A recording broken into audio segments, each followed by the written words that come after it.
Hello guys, today I will be showing you how to check app battery usage on Android. If you find this video helpful, please do like and subscribe.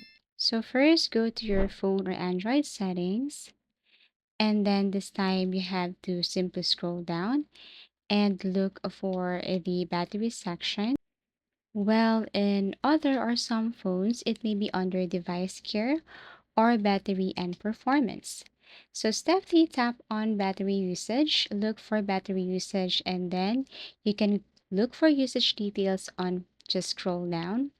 So as you can see in my Android, all I have to do here is just scroll down. Then under power consumption details, as you can see, this section shows a breakdown of which application have used the most battery over a specific time, for example, last 24 hours or 7 days.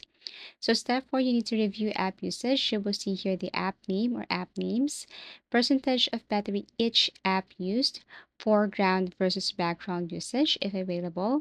So tap an app to view more details. Some Android version supports this feature. Now once done, you can now go back to the battery settings.